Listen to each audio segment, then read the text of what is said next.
स्वागत है आप सभी का। मैं इनके Tulsi class 12th objective chemistry series में आप सभी का स्वागत है। और आज के इस वीडियो लेक्चर के अंतर्गत मैं आपको इंपॉर्टेंट ऑब्जेक्टिव क्वेश्चन देने जा रहा हूं। तो आइए शुरू करते हैं। पहला क्वेश्चन ले रहे हैं। कहता है कि कपड़ा धोने का सोडा होता है, उसका नाम क्या है? तो सोडियम कार्बोनेट डेकाहाइड्रेट होता है। इसका ऑप्शन होगा ए होगा। ठीक है। समुद्री जल में पाए जाने वाला तत्व क्या होता है? तो समुद्री जल में आयोडीन पाया जाता है। ठीक है, तो इसका सी होगा आंसर। ठीक है। नेक्स्ट क्वेश्चन कहता है बिना बुझा हुआ चूना को जब जल में डाला जाता है तो अभिक्रिया होती है। कैसा अभिक्रिया होती है? ऊष्माक्षेपी अभिक्रिया होती है। बिना बुझा हुआ चूना को जब हम जल में डालेंगे तो कैल्शियम हाइड्रोक्साइड देगा और उष्मा निकलेगा। ठीक है, तो जैसे उष्मा निकला मतलब ऊष्माक्षेपी अभिक्रिया हुआ।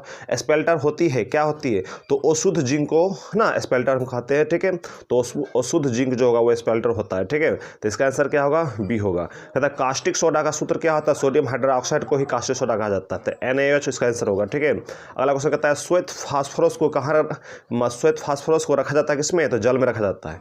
किसमें रखा जाता है जी? तो जल में रखा जाता है। अक्रिय गैस होते हैं, तो अक्रिय जितने भी अक्रिय गैस है, निष्क्रिय गैस है, तो सभी जो होता है सभी मोनो एटॉमिक होता है। ठीक है, ग्रुप 18 के एलिमेंट जो होता है मोनो एटॉमिक होता है, तो एक परमाणु होगा इसका आंसर। ठीक है, बी होगा इसका आंसर। 108 का है उत्कृष्ट गैस के बाह्यतम सेल के इलेक्ट्रॉन विन्यास क्या होता है? NH2NP6 होता है ना, ये पूरा स्टेबल होता है। ठीक है, चलिए कौन सी धातु प्रकृति में मुक्त अवस्था में पाई जाती है? सोना, चांदी, प्लेटिनम, ये सब जो होता है मुक्त अवस्था में पाया जाता है। इस चीज़ को याद रखना, बहुत इंपॉर्टेंट क्वेश्चन है। अगला क्वेश्चन कहता है कि संक्रमण तत्व क्या है? तो डी खंड के जो होंगे वह संक्रमण तत्व, मतलब क्या डी ब्लॉक के जो भी एलिमेंट होता है वह क्या होता है? संक्रमण तत्व होता है। कहता है निम्न में कौन सा आयन रंगीन है? तो ये जो है वेनेडियम 2+ आयन जो है वो क्या होगा? वह रंगीन होगा, कलर होगा। ठीक है, इसके डी सबसेल में अनपेड इलेक्ट्रॉन होगा। ठीक है, इसलिए रंगीन होगा। हाँ, पहला संक्रमण श्रेणी में कितने तत्व होते हैं? हमेशा याद रखना, संक्रमण श्रेणी में 10 एलिमेंट होते हैं। ठीक है, चलिए तो इसका आंसर होगा ए होगा। क्रोमियम और मैग्नीशियम का महत्तम ऑक्सीकरण अवस्था कितना होती है? तो देखिए मैग्नीज का महत्तम जो होती है 7 होती है और क्रोमियम का 6 होता है। इस बात को हमेशा नोट करना। ठीक है, बहुत ही इंपॉर्टेंट क्वेश्चन है, यहाँ से भी ऑब्जेक्टिव आता है। कौन सा धातु साधारण तापक्रम पर द्रव होता है? तो पारा जो होता है वह Hg वह कमरे के तापमान पर क्या होता है? लिक्विड होता है। अगला क्वेश्चन कहता है कॉपर सल्फेट के घोल में अधिक Ki पोटेशियम आयोडाइड डालने पर श्वेत उजला अपक्षेप का निर्माण होता है। यह उजला अपक्षेप क्या होता है? तो वह उजला अपक्षेप होता है क्यूप्रस आयोडाइड होता है, Cu2I2 होता है। ठीक है, जिंक क्या है जी? तो एक संक्रमण तत्व है। क्या है? संक्रमण, डी ब्लॉक एलिमेंट है। ठीक है, चलिए अगला क्वेश्चन कहता है लेंथेनाइट संकुचन निम्नलिखित से संबंधित है। क्या से संबंधित होता है? तो परमाणु त्रिज्या से वो संबंधित होता है, एटॉमिक रेडियस से वो क्या होता है? संबंधित होता है। कहता है एल्यूमिनोथर्माइट प्रक्रम में एल्युमिनियम का कार्य करता है किसका? तो वह रिड्यूसिंग एजेंट की तरह कार्य करता है, अपचायक की तरह कार्य करता है। अपचायक बोलो या अपकारक बोलो। ठीक है, अगला क्वेश्चन कहता है कि फास्फोरस को अपरूप उष्मागतिकी रूप से सर्वाधिक अस्थायी है। तो क्या है फास्फोरस? उष्मागतिकी के रूप से अस्थायी क्या? काला जो होता है वो अस्थायी होता है। चलिए अगला क्वेश्चन है, कहता है सल्फर ट्राईऑक्साइड ट्राइमर S3O9 में SS बॉन्ड की संख्या कितनी होती है? तो इसमें SS बॉन्ड की जो संख्या होती है वह 0 होती है। ठीक है, अगला क्वेश्चन कहता है डायबोरॉन में बोरॉन की संकरण होती है, sp3 होता है। क्या होता है? sp3। चलिए नेक्स्ट क्वेश्चन आपका कहता है कि निम्न में से किस स्पीसीज का बॉन्ड मतलब आबंध क्रम 2.5 होता है? तो ये होता है N2+ आयन का होता है। बहुत ही इंपॉर्टेंट क्वेश्चन है, ये क्वेश्चन पूछा भी गया है एग्जाम में, इस चीज़ को याद रखना। चलिए मतलब बॉन्ड क्रम मतलब बॉन्ड कोटि, बंधन कोटि, बॉन्ड ऑर्डर 2.5 किसका होगा? तो N2+ का होगा। ठीक है ना, ये क्वेश्चन है थोड़ा सा 11th का चैप्टर से लिया गया है, लेकिन तब भी इसमें आपको काम देगा। ठीक है, कभी कभार क्या होता है कि कुछ क्वेश्चन जो है आउट ऑफ सिलेबस या आउट ऑफ मतलब जो है आपका जो सिलेबस में नहीं दिया जाता वो भी आपको 1-2 क्वेश्चन पूछ देता है कभी कभार रेयर केस में। ठीक है, तो H2SO4 एक है। क्या H2SO4 है? तो एक अम्ल है। क्या है जी? H2SO4 क्या है? एक अम्ल है ना, सल्फ्यूरिक अम्ल होता है जी। बहुत सिंपल सी बात है। थर्माइट विधि में अपचायक होता है, तो क्या होता है? क्रोमियम होता है। थर्माइट विधि में अपचायक होता है। यहाँ जो ऑप्शन आपका यहाँ दिया हुआ है उसके अकॉर्डिंग। ठीक है, अगला क्वेश्चन है साइनाइड विधि से निष्कर्षित होती है।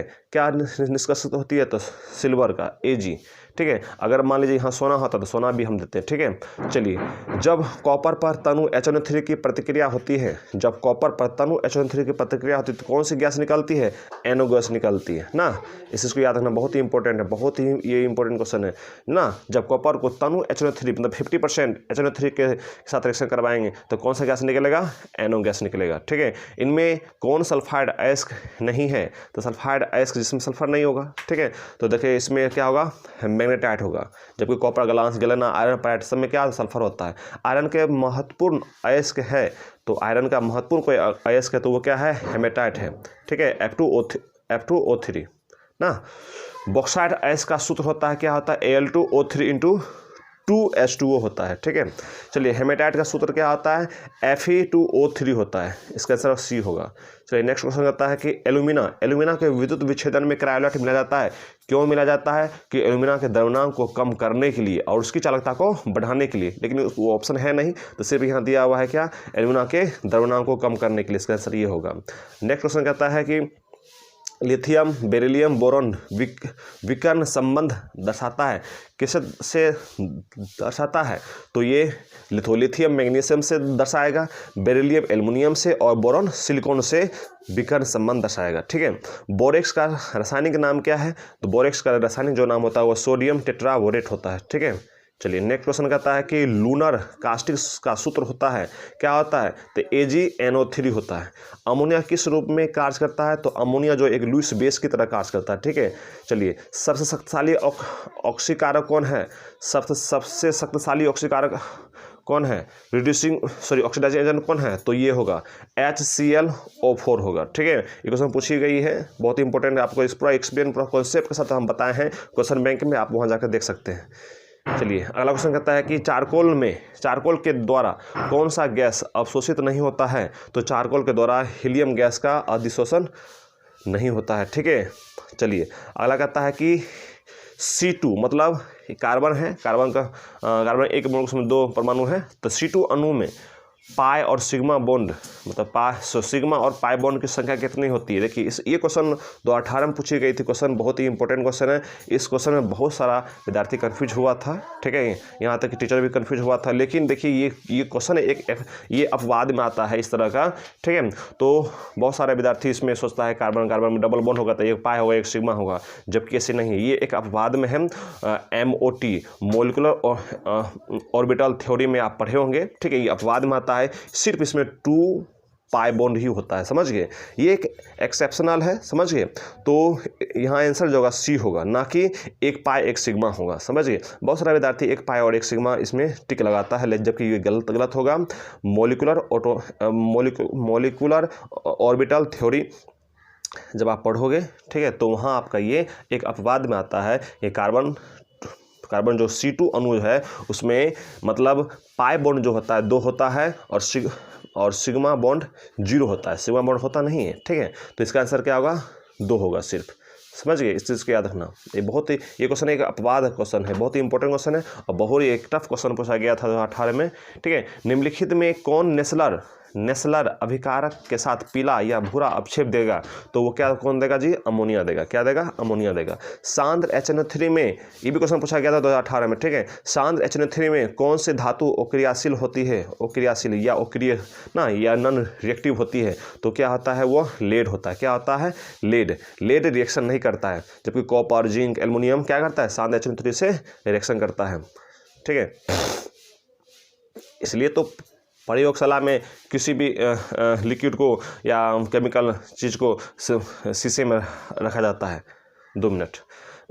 अगला क्वेश्चन कहता है कि Na2S2O3 प्लस I2 रिएक्शन करके Y देता है और Na प्लस NaI इस प्रतिक्रिया में Y क्या होगा? तो इस अभिक्रिया में जो जब रिएक्शन करेगा तो इस अभिक्रिया में Na2S4O6 का निर्माण करेगा, ठीक है।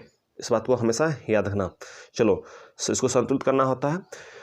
आयोडीन का गर्म सांद्र HNO3 की अभिक्रिया से बनता है, क्या बनता है? तो HiO3 बनता है। क्या बनता है? HiO3 बनता है, ठीक है।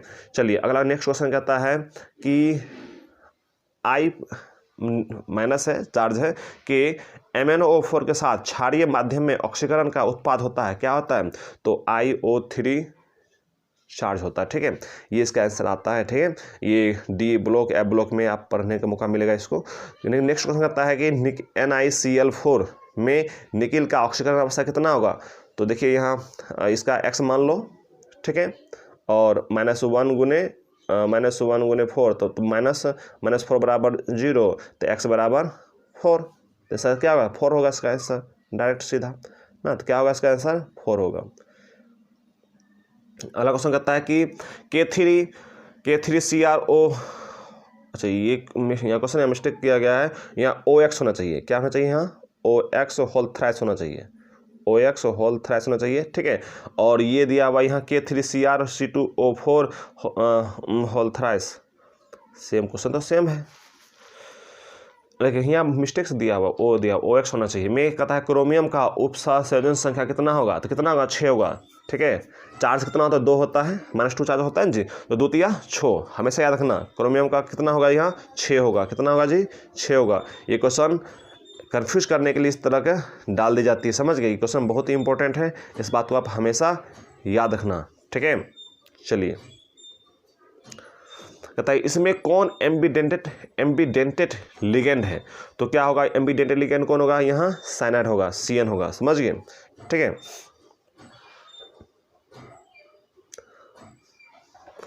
कहता है कार्बोनिल समूह का कार्बन एक इलेक्ट्रॉन रागी केंद्र होती है, वह लुईस अम्ल। क्या आंसर होगा लुईस अम्ल। ठीक है, कहता है कार्बोनिल ऑक्सीजन एक नाभिक रागी केंद्र होता है, तो क्या होगा लुईस क्षारक होगा। क्या होगा लुईस क्षारक होगा। ठीक है, क्या होगा जी लुईस क्षारक। देखिए कार्बोनिल अम्ल का कार्बन एक इलेक्ट्रॉन रागी, मतलब इलेक्ट्रॉन रागी है, इलेक्ट्रोफिलिक है ना। तो इलेक्ट्रोफिलिक जो होगा यहाँ क्या होगा इलेक्ट्रॉन लेने की टेंडेंसी रखेगा, ग्रहण करने की टेंडेंसी रखेगा, तो ये लुईस अम्ल होगा। कहता है कार्बोनिक ऑक्सीजन एक नाभिक रागी केंद्र है ना, नाभिक रागी केंद्र है, तो ये न्यूक्लियोफिलिक कहता है इसमें। तो न्यूक्लियोफिलिक जो होता है यहाँ मतलब ऑक्सीजन पे लोन पे इलेक्ट्रॉन होगा ना जी, तो वो इलेक्ट्रॉन डोनेट करने की टेंडेंसी रखेगा, तो ये लुईस क्षारक होगा ना। लुईस क्षारक क्या, तो इलेक्ट्रॉन डोनेट करने की टेंडेंसी रखता है। टोलेंस अभिकर्मक के साथ गर्म करने पर सिल्वर दर्पण देती है, किसके साथ रिएक्शन कराने पर सिल्वर दर्पण देगी, तो एल्डिहाइड करेगा। क्या करेगा जी एल्डिहाइड, जिसके पास हमेशा याद रखना। ठीक है, वो क्या होगा एल्डिहाइड होगा। क्या होगा एल्डिहाइड। एल्डिहाइड ही हुआ क्या कहते टोलेंस रिएजेंट्स के साथ अभिक्रिया करता है, तो सिल्वर दर्पण देता है। ठीक है, तो इसका आंसर होगा ए होगा। कहता है एल्डिहाइड को फेलिंग विलयन के साथ गर्म करने पर प्राप्त होता है, तो लाल भूरा अपक्षेप प्राप्त होता है, इस बात को हमेशा याद रखना। कहता है निम्न में कौन आयोडोफॉर्म परीक्षण देता है, तो आयोडोफॉर्म परीक्षण को देगा तो फॉर्मिक एसिड देगा। क्या देगा जी फॉर्मिक एसिड। ठीक है, चलिए कहता है निम्न एल्डिहाइड एवं कीटोनों में कम से कम एक अल्फा हाइड्रोजन विद्वान होता है, तो वो कौन है एल्डोल कंडेंसेशन। एल्डोल कंडेंसेशन में अल्फा हाइड्रोजन का होना आवश्यक होता है। ठीक है, इस बात को हमेशा याद है, जबकि केनेजारो अभिक्रिया में अल्फा हाइड्रोजन उपस्थित नहीं होता है, इस बात को हमेशा याद रखना, बहुत ही इंपॉर्टेंट क्वेश्चन है। कहता है किसका उपयोग दंत चिकित्सा में निश्चेतक के रूप में किया जाता है, तो नोवोकेन का उपयोग किया जाता है। ठीक है, नेक्स्ट क्वेश्चन कहता है कि लकड़ी के रूप में पाई जाती है, क्या पाई जाती है, तो वो सेलुलोज। ठीक है ना, लकड़ी के रूप में पाई जाती है, क्या पाई जाती है, तो सेलुलोज पाई जाती है। कहता है FCC HCP CCP में संकुलन क्षमता एवं रिक्त मतलब वॉइड्स कितनी होती है, हमेशा याद रखना। FCC CCP FCC में 74% संकुलन क्षमता होती है, और 100 में से आप घटा दोगे तो उसका आंसर आपका तुरंत आ जाएगा 26%। क्वेश्चन बहुत ही इंपॉर्टेंट क्वेश्चन है। ठीक है, अगर क्वेश्चन आपको पूछे कि FCC HCP CCP में क्या कहते हैं कोऑर्डिनेशन नंबर कितना होता है, तो हमेशा याद रखना 12। ठीक है, कहता है BCC में संकुलन क्षमता एवं रिक्त होती है, तो BCC में क्या होती है जी, BCC में हमेशा याद रखना, BCC में क्या होगा, एक मिनट, BCC में 68% क्या होता है संकुलन क्षमता होता है, 100 में से आप घटा दो तो कितना होगा 32% क्या होगा वॉइड्स होगा। ठीक है, ये भी क्वेश्चन बहुत ही इंपॉर्टेंट है। आशा करता हूँ कि यहाँ तक आप समझ गए होंगे। अगर आप यहाँ तक तैयारी कर लेते हो तो कहीं ना कहीं एग्जाम में आपको मदद मिलेगा। नेक्स्ट क्लास में हम नेक्स्ट वीडियो लेक्चर के अंतर्गत फिर आपको 157 से ऊपर हम 50-60 क्वेश्चन आपको लेकर फिर आएंगे। आप हमारे साथ बने रहिए। Thank you, god bless you, bye bye. अगर किसी प्रकार दिक्कत हो तो आप कमेंट बॉक्स में आप लिख सकते हैं, और आप क्वेश्चन बैंक का जितना भी है सीरीज हमने बना दिया है, आप वहाँ से भी तैयारी कर सकते हैं। चलिए, थैंक यू।